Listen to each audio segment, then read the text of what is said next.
আল্লাহর জিকির কইরা যার কলবটারে সুস্থ রাখতে পারবে, ওই কলবটা যেই বডির ভিতরে বাস করবে, আপনি মারা যাওয়ার পরে এই বডির মধ্যে মাটিও ধরবে না, পচনও ধরবে না। কথা বলেন ঠিক কিনা? গিজাউল কলবে যিকরুল্লাহ, কলবের খাদ্য হলো আমার আল্লাহ পাকের জিকির। এখন প্রশ্ন হলো, হুজুর জিকির কি আল্লাহ আল্লাহ নাকি? শুধুমাত্র আল্লাহ আল্লাহ বলার নাম জিকির নয়। নামাজ পড়বেন এটাও আল্লাহর জিকির, রোজা রাখবেন সেটাও আল্লাহর জিকির, কোরআন তেলাওয়াত করবেন এটাও আল্লাহর জিকির। কোরআন শরীফের মধ্যে আমার আল্লাহ বলেছেন, ইন্না নাহনু নাযালনা যিকরা ওয়া ইন্না লাহু লাহাফিজুন। আল্লাহ রাব্বুল আলামিন বলেন, আমি নিশ্চয়ই জিকির নাজিল করেছি। এই জিকির মানে কোরআন তেলাওয়াত। এই জন্য সব জিকির আল্লাহ আল্লাহ জিকির নয়। নামাজও আল্লাহর জিকির, রোজাও আল্লাহর জিকির। সব সময় জিকিরের মধ্যে মশগুল থাকা লাগবে। দুনিয়ার মায়া, সন্তানের মায়া, সম্পদের মায়া যেন আপনাকে গ্রাস করতে না পারে, গাফিল না করে। এই সমস্ত দুনিয়ার মায়া যেন আপনাকে মহান রব থেকে দূরে না রাখে, এই চিন্তা সব সময় মাথার মধ্যে রাখবেন। আল্লাহ সব ভুলে গেলে দুঃখ নাই, তুমি আল্লাহর নাম আমরা ভুলতে পারবো না। আল্লাহ আল্লাহ क्या मुबारक नाम है, अल्लाह अल्लाह आशिकों का काम है। मकन सुस्ती नमाज़े पंज़गाना फ़वाइलुल लिल मुसल्लीन अल्लज़ीना। मकन सुस्ती नमाज़े पंज़गाना ফাওয়াইলুল লিল মুসাল্লিন আল্লাযিনা। চিৎকার মেরে কি আল্লাহু আকবার বলা যাবে না?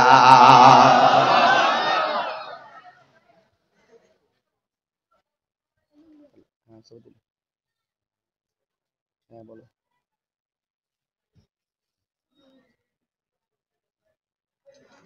হ্যাঁ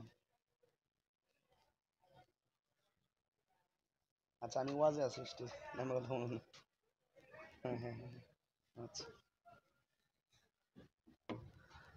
মৌত কাশি, আপনার কষ্ট হচ্ছে নাকি? বৃষ্টি হয়েছে তো, আমি ঠান্ডা মাথায় কথা বলতেছি, আপনাকে কষ্ট হইব? একটু ইজিলি ভাষায় বোঝাইতেছে আপনাদেরকে, কষ্ট নিবেন আপনারা।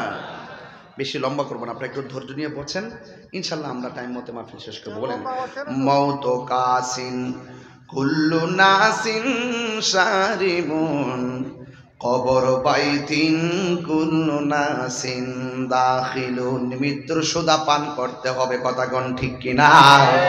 আর ওই কবরের ভিতরে সবাই ঢোকা লাগবে, কথা বলেন ঠিক কিনা? হাই রে ও আমার চুনারুঘাট জলিলপুরের বন্ধু, যারা চলে গেছে তারা কি ফিরে আসছে? আমরা যদি চলে যাব আমরা কি ফিরে আসবো? এই বৃষ্টির জন্য অনেক মানুষ কাঁদতেছে। আমার আল্লাহ বৃষ্টি দিয়া ফসলের গোড়ায় ধুলা লাগাইয়া দিছে। এই জন্য আমার যুবক ভাইয়েরা, আমার মুরব্বী বাবাজিরা শোনেন, আমি বলছি মাটিও ধরে না, জমেও ছয় না। যদি কলবটা সুস্থ থাকে, একটা গুনাহ করলে কলবে একটা দাগ পড়ে যায়, দুইটা গুনাহ করলে দুইটা দাগ পড়ে যায়, তিনটা গুনাহ করলে তিনটা দাগ পড়ে যায়। পৃথিবীর কোনো মেডিসিন দিয়া ওই দাগগুলারে পরিষ্কার করা যায় না। ওই দাগগুলা পরিষ্কার করার মেডিসিন আল্লাহ বান্দারে দিয়া দিছে। ওই মেডিসিনের নাম হলো আমার রবের জিকির।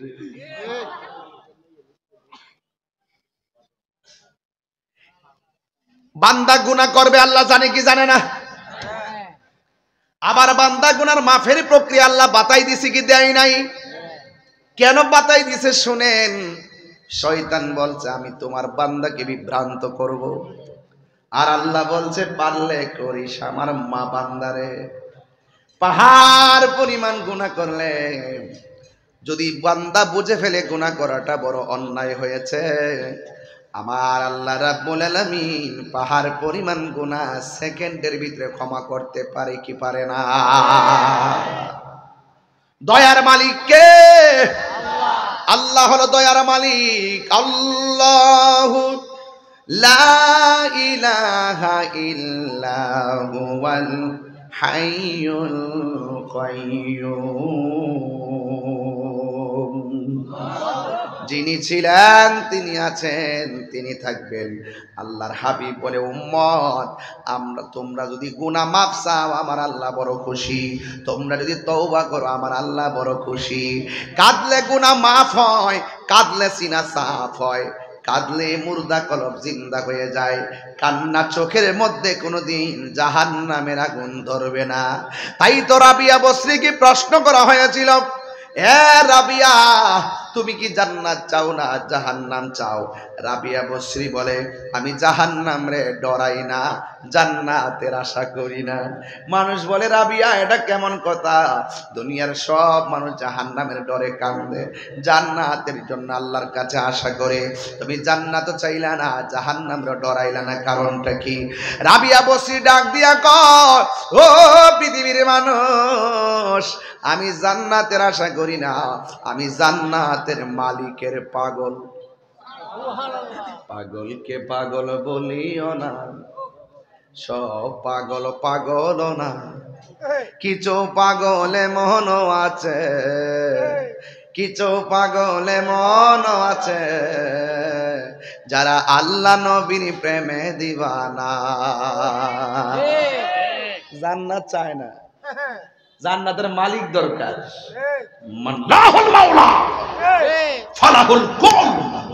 তুমি যদি রবের হয়ে যাও, পৃথিবী তোমার হয়ে যাবে।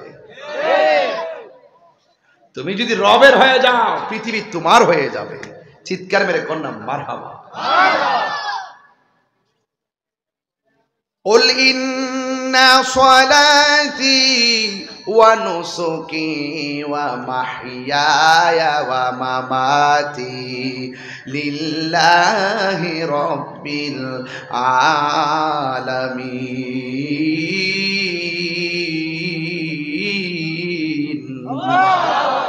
আমার জীবনের মালিককে, আমার মৌতের মালিককে। কোরবানি দিব কার নামে? নামাজ পড়ব কার সন্তুষ্টির জন্য? এই জন্য রাবিয়া কয়, জাহান্নামের আগুন আমি ডরাই না, জান্নাতের আশাও আমি করি না, আমি জান্নাতের মালিকের পাগল। এই জন্য মালিক যদি আমি রাবিয়ার প্রতি রাজি হইয়া যায়, আমার জান্নাত চাওয়া লাগবে না দি, জান্নাতের হুররা আমি রাবিয়াকে নেওয়ার জন্য পাগল পাগল হয়ে যাবি।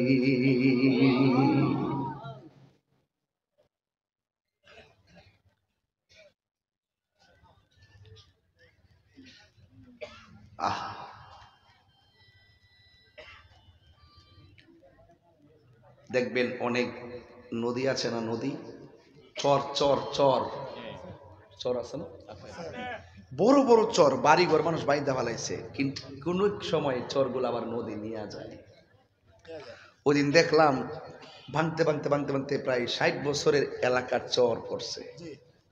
60 বছরের চর ভাঙতে ভাঙতে একদম গুরুস্থানটার মধ্যে স্পর্শ করছে।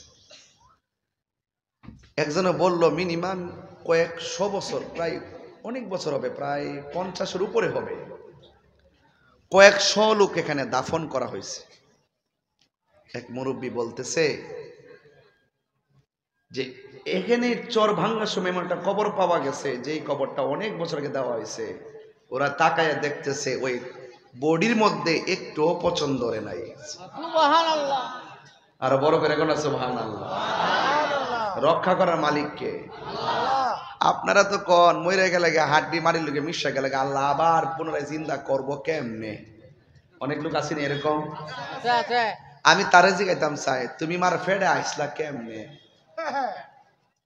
ইয়ার তো হাড্ডি আছে, গোস্ত আছে, অনেক উপাদান আছে, উপাদান ছাড়াই তো তোরে আল্লাহ বানাইছে। কথা কন না কি লেগে? যে আল্লাহ এক ফোঁটা পানি থেকে তোমার বানাইছে, সেই আল্লাহ কি তোমার আবার জিন্দা করতে পারে না? নাস্তিকদের কথায় পাল্লাই দিবেন না, খুব মনোযোগ। সব কিছু নিরঙ্কুশ ক্ষমতার মালিককে আল্লাহ, এতে কোনো সন্দেহ আছে? যেই বৃষ্টিটা জুম্মার করে দিছিল, এই বৃষ্টিটা যদি এই মুহূর্তে দিত, মাহফিল চলতো না। তাইলে আমি বুকে হাত দিয়ে বলতে পারি, আল্লাহ যা করে বালার জন্যই করে গেছে। হঠাৎ করে কয়েক টাকা লস হয়ে গেছে, অনেক কষ্ট নিয়েন না, বলবেন যে আমার নসিবে নাই, নসিবে হাই হতাশ করা যাবে। বলেন দেওয়ার মালিককে আল্লাহ। এই জন্য আমার যুবক ভাইয়েরা, আল্লাহ রাব্বুল আলামিন আমাদেরকে ছাড় দিয়েছেন, কিন্তু আমাদেরকে ছেড়ে দিবেন না গো। আপনি নামাজের সময় হয়েছে, রাতের বেলা ঘুমায় রইছেন, আল্লাহ যদি ইচ্ছা করতো ঘুমের ঘরে আপনারে প্যারালাইসিস বানাইয়া ঘুমের মধ্যে ফালাইয়া রাখতে পারতো। আপনি দিনের বেলা না খাইয়া, দিনের বেলা রোজা ভাঙ্গা আপনি খাবার খাইছেন, ইচ্ছা করলে আমার আল্লাহ রাব্বুল আলামিন আপনার মুখের ভিতরে মাছের কাঁটা লাগাইয়া রিজিকের দরজায় তালা মারতে পারতো। আগে কিন্তু এমন একটা সময় গেছে, আল্লাহ বলছে মানব সম্প্রদায়, শনিবারে তোমরা মাছ ধরো না। এখন ওই লোকগুলা কি করছে জানেননি? এই লোকগুলা শনিবারে মাছ না ধইরা শনিবারে বাইন্দা রাখতো। আল্লাহর সঙ্গে তারা কৌশল করছে, আমার আল্লাহ রাব্বুল আলামিন তাদেরকে বানর বানায়া দিছে, ঠিক কিনা? এই জন্য আল্লাহর সঙ্গে সীমা লঙ্ঘন করা যাবে না। আল্লাহ রাব্বুল আলামিন সীমা লঙ্ঘনকারীকে পছন্দ করে না।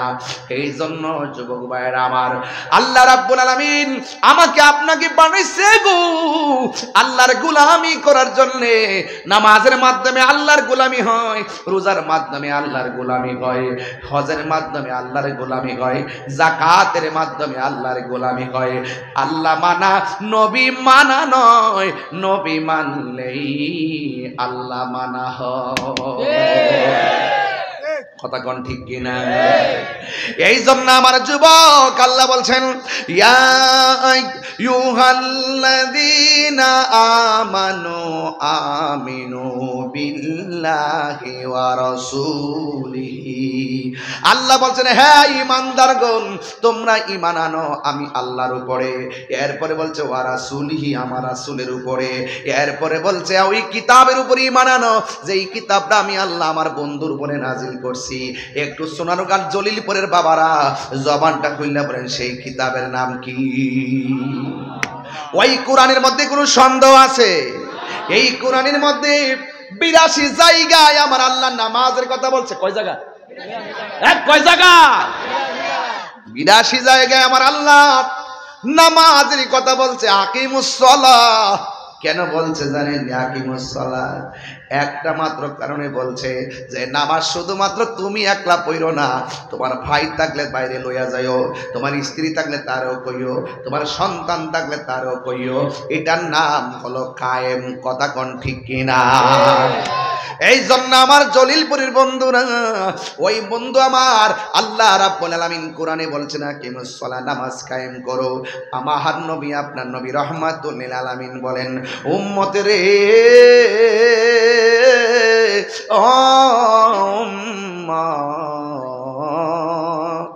নামাজ এমন একটা বন্দেগী রে, নামাজ এমন একটা বন্দেগী। আমি যখন মেরাজের মধ্যে গেছি,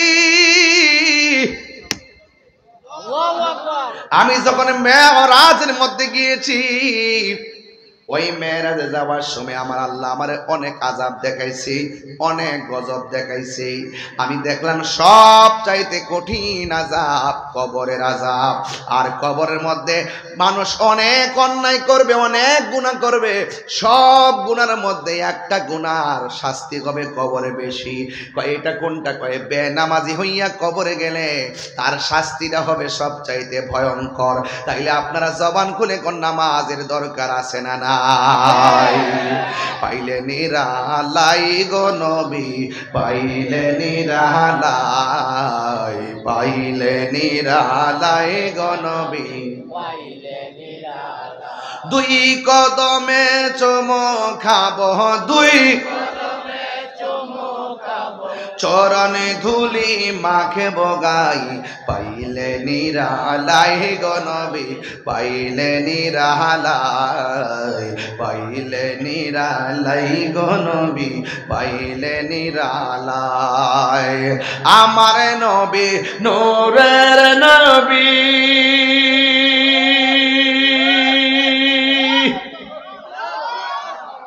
গজলটা কি খারাপ লাগতেছে? আমার সাথে কইলে আছে না, আমার কাছে শান্তি লাগে, লোকের সুরটা মিলাইলে আমার কাছে শান্তি লাগে, কইবেন না আপনারা? আমার নবী নূরের নবী, আমার নবী জিন্দা নবী, বলো আমার নবী নূরের নবী, আমার নবী জিন্দা নবী। এ দয়া করে থাইক নবী নিদানের বেলায়, বলো না দয়া করে থাইক নবী নিদানের বেলায়। আয় পাইলে নিরালাই গো নবী, পাইলে নিরালাই, পাইলে নিরালাই গো নবী, পাইলে নিরালাই। বলো দুই কদমে চুমো খাবো, দুই কদমে হিমাকে বগায়, পাইলে নিরালাই গো নবী, পাইলে নিরালাই। কঠিন হাসরের দিনে কে তোরাবে নবী বিনে, কথা ঠিক কিনা কর? নবী ছাড়া কি কোনো বান্ধব আছে? সুন্নিরা কি লেগে নবী নবী করে? আরে এই জন্য নবী নবী করে। 1,24,000 পয়গম্বর সবাই বলবে নাফসি নাফসি, আমার নবী বলবে উম্মতি উম্মতি। এই হাত সোজা করে বলেন 3 বার আল্লাহু আকবার বলেন।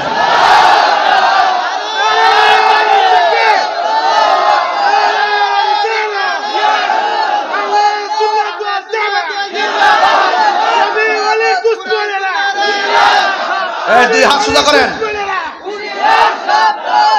আল্লাহু আকবার বলেন। আয় হায় আল্লাহু আকবার বলেন, বলেন না। কোটি হাত তুলেন না, গেলে হাত তুলেন না, শিথিল হয়ে যায় না, কষ্ট দিতেছে না কিতা? আল্লাহ কবুল করুক, আমিন কর, আরো জোরে করে আমিন। এবার আমার সাথে ডাক দেন, ওরে কোটি হাত লাগান না, আরে কঠিন হাসরের দিনে কে তোরাবে নবী বিনে, কঠিন কে তোরাবে নবী বিনে, দয়া করে তাই গো নবী হাসরের বেলায়, বলো না দয়া করে তাই গো নবী হাসরের বেলায়। আয় পাইলে নিরালাই গো নবী, পাইলে নিরালাই, পাইলে নিরালাই গো নবী, পাইলে নিরালাই। বলো দুই কদমে চুমো খাবো, দুই কদমে চরণে দুলি মাখে বগায়, পাইলে নিরালাই গো নবী, পাইলে নিরালাই, পাইলে নিরালাই গো নবী, পাইলে নিরালাই। রে একদিন স্বপ্নে দেখলে যারে,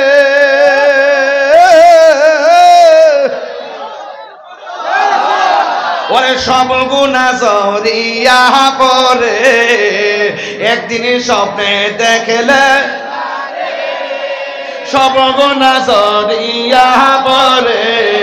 আরে দয়া করে দিও দেখা ঘুমের বেলায়, বলো না দয়া করে মরণের বেলায়, পাইলে নিরালাই গো নবী, পাইলে নিরালাই, বাংলায় গো নবী, পাইলে নিরালাই। মারহাবা গো নাকি লেগে।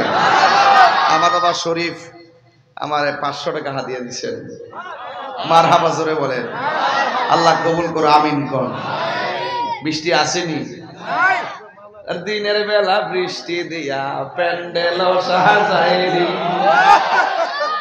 আরে দিনের বেলা বৃষ্টি, দিনের বেলা সূর্য দিয়া প্যান্ডেল সাজাইলি। আরে হঠাৎ কেন বৃষ্টি দিয়া, হঠাৎ কেন টেনশনে ফালাইলে মাওলা তুই রে তুই, মাওলা আউয়াল আখির মাওলা তুই রে তুই।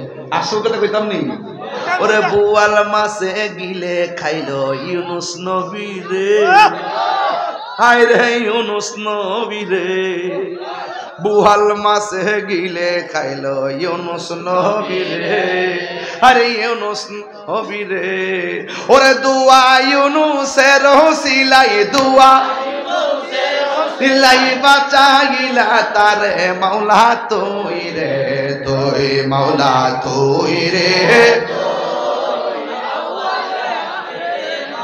তুই রে তুই। যদি আল্লাহ কইতেন না, বৃষ্টি দেওয়ার মালিক কেডা রে, হায় রে ও জলিলপুরের বন্ধু, কি দিয়া ওয়াজটা বুঝাইতাম, কি তুফানটা লই আইছি। আল্লাহ যে কত দয়াবান রে, বান্দা আমরা বুঝি না, আমরা যদি বুঝতাম সেজদা দিয়া পয়রা থাকতাম। কথা কোন ঠিক কিনা কোন, আমরা বুঝি না। এই যে ওয়াজ করছে আমার এই জায়গায় খুব ব্যথা করতেছে, খুব ব্যথা, শ্বাস টানে দিতে পারতেছি না, এমন ব্যথা করতেছে। কয়েকবার দেখছেন আমি এরকম করছি। আল্লাহর কাছে প্রার্থনা করতেছি, যখন সুস্থ থাকি তখন তো এগুলো মন থাকে না, বিপদে বললে বোঝা যায় রব কি জিনিস। একটু পেটে ব্যথা হোক, এখন দেখবেন মাটিতে গড়াইবেন, 100 বার আল্লাহকে ডাকবেন, কিন্তু সুস্থতার সময় যদি আল্লাহরে অল্প একটু ডাকতেন, আমার রব অনেক খুশি হইয়া যাইত রে। জোরে জোরে কি আল্লাহু আকবার বলা যাবে না? আল্লাহ বলে বান্দারে, যদি আপনারা কিছু মনে না করেন আমি এটা খুলে ফেলি। হ্যাঁ না, ডোন্ট মাইন্ড, না ফ্যান থাকলে সুবিধা নেবে, ফ্যান না থাকাতে না, এটা রেখে দাও, রেখে দাও। Thank you.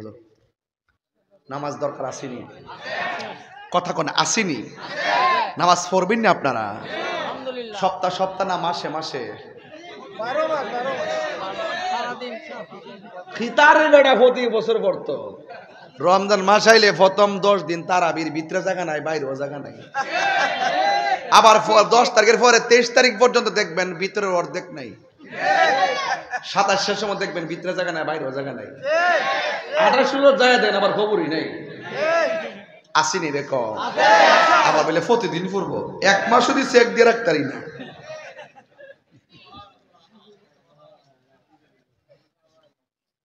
পাগলকে পাগল বলিও না, সব পাগল পাগল না, কিছু পাগল এমনও আছে যারা আল্লাহ নবীর প্রেমে দিওয়ানা, ঠিক কিনা? আমরা আল্লাহর পাগল, আমরা নবীর পাগল, আমরা কোরআনের পাগল, আমরা ওলি আল্লাহর পাগল, আমরা মা বাবার পাগল, কোরআন তেলাওয়াতের পাগল, জিকিরের পাগল, ইসলামের রীতিনীতির পাগল।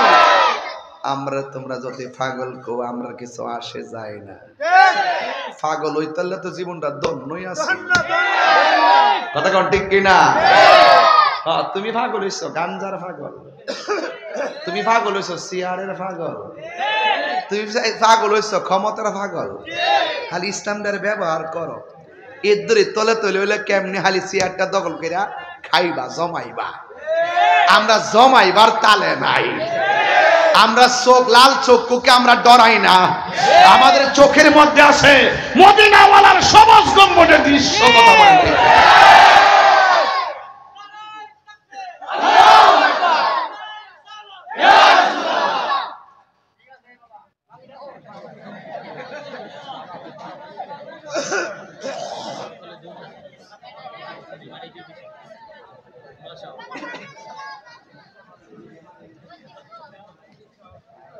আমার মনে হয় আমি একটু চিল্লাইতেছি না, তাহলে চিল্লিটা একটু কমাইলে।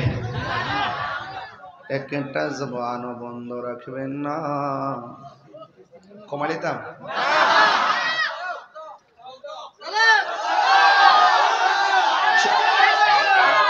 শুনেন, এই কথা কইস না, আমার ব্যথা উঠেছে। এই শুনেন, চোনারোগাড়ের সাথে আমি চলাফেরা করতে করতে এমন হইছে মনে হচ্ছে ভারী ঘরের মানুষ। দেখছেন অন্য জায়গায় গেলে কি কালা চশমা লাগাই যায় ভাব সব, কিন্তু আমি নর্মালি আই করি। ইডিল আমার বাড়ি ঘর, কথা কন এছাড়া শ্বশুর বাড়ি এলাকা বলতে একটা শব্দ আছে, আসেনি না, আমি কিন্তু ওইরকম ভাবে কথা বলতে পারবো। এরপরে কয়ালাই কি দাদা আমাকে ফালাইতে পারবেন? বিয়া করছি না বইছি, তাহলে চিন্তা আছে।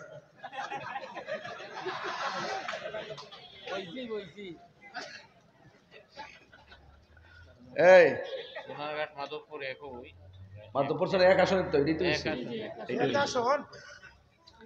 আপনার মনে একটু কষ্ট হইতেছে, বুঝতে ভালাইছি। আওয়াজ করে করেন আল্লাহু আকবার, আর আল্লাহু আকবার। নামাজের দরকার আছে না নাই? মাঝে মাঝে না প্রতিদিন? ফরজ করেছে কে? আর কে? রাসূল বলেন যারা নামাজের জন্য উযু করতে যাবে, উযু করতে যায় শুধু উযুর শুরুতে যারা শুধু বিসমিল্লাহটা পড়ব, উযু শেষ হওয়ার আগ পর্যন্ত ফেরেশতারা উযুকারীর জন্য আল্লাহর কাছে গুনাহ মাপ চাইতে থাকে। সুবহানাল্লাহ। রাসূল বলেন যারা উযু করতে যায় হাতটা ধৌত করব, হাতটা দিয়া জীবনে যত গুনাহ করছে উযুর পানির সাথে আল্লাহ বাটির মধ্যে ফেলে দিবে। সুবহানাল্লাহ। উযু করার সময় যখন গড়গড়া করে কুলি করে তখন ওই কুলির পানিটার সাথে আল্লাহ মুখের গুনাহগুলা ঝরাইয়া ফালাইয়া দেয়। সুবহানাল্লাহ। লাস্টের যখন শরীর থেকে পানির ফুটাটা ঝরে ওই ফুটাটার সাথে তার জীবনের গুনাহ ঝরাইয়া দেয়। সুবহানাল্লাহ। উযু করার পরে যখন বান্দা আসমানের দিকে তাকায়া কালিমায়ে শাহাদাত পড়ে তখন আল্লাহ পাক তার জন্য 8টা জান্নাতের দরজা খুলে দেয়। সুবহানাল্লাহ। আল্লাহকে আপনারা ঠকাইছে আর ঠকাইছে না। আমরা দূর থেকে উযু বালা করে কোরআন না উপর থেকে নামাজ হারিয়ে যান গা, এটার নাম কথা। পবিত্রতা হইলো উযুর চাবি, নামাজ উযু হইলো নামাজের চাবি, নামাজ হইলো বেহেশতের চাবি। লাইনটা মিলছেনি? আপনার উযু আছে, নামাজ আছে, সব আছে, কিন্তু আপনি মুইত্তা পানি লইছেন না। নামাজ তো হইছই, ঠিক নেই? তাইলে 1 নম্বরে জায়গা পাক, 2 নম্বরে জামা পাক, 3 নম্বরে শরীর পাক, 4 নম্বরে 17 টাকা, ঠিক আছে নি? তাইলে আপনি যদি 17 না ডাকেন হাড়ুর উপরে কাপড় তুলে নামাজ পড়লে নামাজ হবে নি? সাবধান কইয়া দিলাম, লাইন হারায়েন না। পুরা প্যাকেজটার নাম রোজা, পুরা প্যাকেজটার নাম নামাজ, পুরা প্যাকেজটার নাম আল্লাহর ইবাদত, পুরা প্যাকেজটার নাম নবীর মহব্বত, পুরা প্যাকেজটার নাম মা বাবার খেদমত, পুরা প্যাকেজটার নাম আউলিয়া কেরামের সোহবত। আপনি যদি শুধুমাত্র একটা লেভেলে থাকেন নারায়ে তাকবীর আর নারে রিসালাত কর না, আপনি ওলি আল্লাহর মাজার ভাঙতে যান গা, তাহলে বুঝা গেল ডাল মে কুছ কালা হে।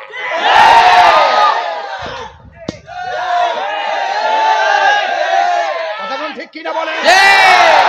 কথা কি অস্বীকার করতে পারবেন? জি না। যদি কি আল্লাহর ওলি মাজার ভাঙা গেলে কি মুসলমান হইতে পারে? না। যদি কি নবীর বিরুদ্ধে কথা কয় কি মুসলমান হইতে পারে? না। তাহলে বুঝা গেল 1 থেকে 100 হলে 100 হয়, 1 থেকে মাঝখানে 10 বাদ দিলে 100 হয় না। আল্লাহ পাকের বিধানগুলো একটার পর একটা 1 থেকে 100 পর্যন্ত মানতে হবে। কেডা হইলে নাসিরুদ্দিন শিবশালার মাজার আস্থা দিহি, নাসিরুদ্দিন শিবশালার মাজার আস্থা দিহি, কইটা খান খান করে দেব, সুরের মতন হুট করে যায় ভাঙ্গাল সুরের মতো ফলা যাসগা। আমি আজকে দিনের বেলা কইছি ইন্টারিম গভর্নমেন্টকে, বিক্ষোভের নামে যারা দোকানপাট লুটপাট করছে এদেরকে আইনের আওতায় আনার জন্য। দেখলাম যে আজকে কয়েকটা জুতা চুরে আনছে, বাটা জুতা চুরি করছিল ইসরায়েলের বিরুদ্ধে বিক্ষোভ করতে যাইয়া, দোকান থেকে যাইয়া বাটা জুতা চুরি করছিল, পরে বাটা জুতার সামনে সাজাইয়া 5 জন আসামিরে এই ছবি টবি তুলে ভাড়াইছে যে মাশাআল্লাহ এই দেশে জুতা চুর ধরছে। কিন্তু আমার কথা হইল প্রকাশ্য দিনে দুপুরে 89টা মাজার যে বাংলো, একটা আসামি ধরলেন না কেন? সারা দুনিয়া বুঝান, আমার পারতেন না? আমি তাহির হুজুর সোজা কথা আবারও বলি, প্রত্যেকটা মাজার পাথর দিয়ে বানাই দিতে হইব। যারা ভাঙছে ফুটেজ আমার কাছে আছে, সব রাখছি ল্যাপটপে। এক মাকে শীত জানা করে দিলাম, স্বাধীনতার আগে এবং পরে কোনোদিন কেউ মাজারের মধ্যে আগুন লাগাইছে না, কোনোদিন কোনো মাজার ভাঙছে না। তো যারা যে আমলে সে মাজারটা ভাঙছে, এ আমলে যারা জবাবদিহিতার থাকার, এরা কিন্তু 10 বছর না 20 বছর পর হইলে জবাবদিহি করতে হবে। এই দেশ আল্লাহর ওলির দেশ, বাবা শাহজালালের দেশ, শাহপরানের দেশ, গোলাপ সাবাবার দেশ, শালি মুক্তাদির দেশ, গরিবুল্লাহ শাহর দেশ,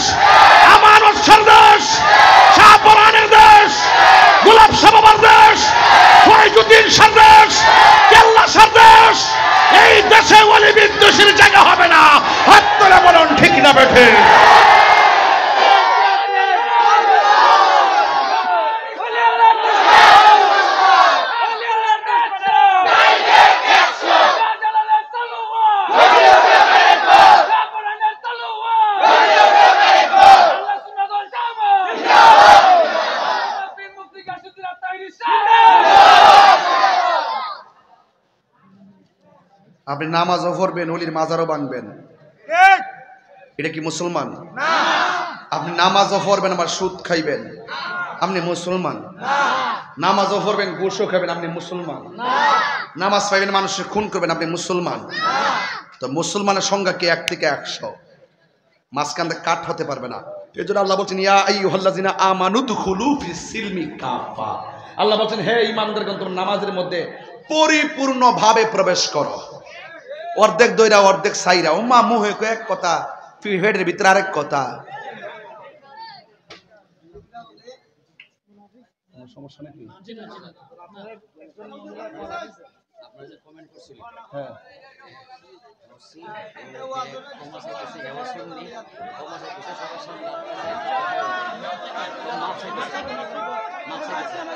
হ্যাঁ আসতে। আচ্ছা যাই হোক, আমাকে যিনি ফেসবুকে হুমকি দিছিলেন তিনি এখন ফোন দিছেন, আমরা শুনবো। আমরা তো তার জন্য দোয়া করছি না? এখন শুনি তার অভিব্যক্তিকে, সে দাওটাও রেডি করছে না কি কি রেডি করছে, একটু দেখে লই কি কয়। কথা বলো তুমি, কথা বলো। জি হুজুর, আমি তো আমার মোবাইলে আমার এটা তো এই মোবাইলটা রাখিয়া আমি তো গেছিলাম হুজুর একটু বাহিরে। আমার ঘরের মধ্যে মোবাইল ছিল, আমার দাদা চালু ছিল এবং লক খোলা ছিল। তো হুজুর এই মোবাইলে না জানি আমার কে জানি কমেন্ট করছে আপনার বিরুদ্ধে আমার এলাকাতে হুজুর। আপনার জন্য আমি কত মারামারি কি ঝগড়া তোমার সাথে প্রতিদিনই চলে। তাই হুজুর খারাপ, শুধু খারাপ বলে তোর সাথে হুজুর ঝগড়া। আমি সোনারগাঁয়ে থাকি, সোনারগাঁয়ে কিছু লোক আছে তারাও আপনার বিরুদ্ধে করে, আমি তাদের সাথেও ঝগড়া করি, তাদের সাথে আমি বলিও না। হুজুর সমাজ থেকে আপনার বিরুদ্ধে আমি লিখবো, এটা তো যদি বিশ্বাস হয় আপনার তাহলে তো আপনি করবেন ইনশাআল্লাহ। হুজুর ইনশাআল্লাহ আপনার বিরুদ্ধে আমার লেখার কোনো প্রশ্ন আছে না। আপনার জন্য হুজুর এলাকার মধ্যে কত ঝামেলা করে মানুষের সাথে, তাই হুজুরের সাথে আপনার বিরুদ্ধে কত মানুষ কত কথা হয়। হুজুর আপনি যদি মন থেকে মাফ না করেন তাহলে হুজুর মাফ তো আমার হবে না। আপনি যদি মাফ করে দেন, আমার ভুল হয়েছে মোবাইল আপনার কাছে দেওয়া, মোবাইলটা দেওয়াতে আজকে আমার এই অবস্থা হলো। আপনার আপনার সাথে যদি আমার জীবনে কোনো মাফ হয় নাই, আপনার একটা শোক আছে হুজুর যে আপনার সাথে আমার জীবনে একবার কথা কই মুহূর্তে এই স্বপ্নটা আপনার ফোনে আরেকজন এই কাজটা করছে আমার মোবাইলটা নিয়ে। আমার লক কেউ জানে না, লক খোলা দিতে আমি গেছিলাম ভাই, আর এটা খেয়ে জানি ঠিক আছে। আচ্ছা যাক, তুমি কি তো তুমি যে আসলে যা তথ্য এবং বিবৃতি দিচ্ছ ঠিক আছে, মোবাইল একটু সতর্কতার সাথে রাখবা। আর বিশেষ কথা হলো যে কোনো মোবাইলের সিকিউরিটি রাখবা। তোমার তোমার কি যে বলে, তোমার মোবাইল যেন কেউ নিয়ে যেন এরকম অশালীন কথা লিখতে না পারে। তবে তুমি যদি কখনো সুযোগ পাও তাইলে ইনশাল্লাহ অবশ্যই রাখো। যদি সুযোগ পাও তাহলে ইনশাল্লাহ অবশ্যই দেখা করবা, আর একটু সাবধানতার সাথে চলাফেরা করবা। হ্যাঁ সাবধান। তোমার মোবাইলে ঢুকতে বলছি, আমার আইডিতে। আচ্ছা ঠিক আছে। আচ্ছা সম্মানিত শ্রোতাবিন মণ্ডলী, আমি ওয়াজের শুরুতে যেভাবে বলছিলাম যে একটা ছেলে আমাকে বলছিল আজকের মাহফিলে কাফনের কাফর নিয়ে আসার জন্য, আমার ওয়াইফ বিধবা হবে, এরকম মর্মে যে কমেন্টস করছিল, আমি খুব তার জন্য দোয়া করছিলাম আল্লাহর জন্য তার হেদায়েত করে। কিন্তু এখন আমরা শুনতে পারলাম যে তার মোবাইলে কে বা কারা নিয়েছিল, নেওয়ার পরে সে মোবাইলে কে নাকি কমেন্টসটা করে দিছিল। তো কমেন্টসটা করে দেওয়ার কারণে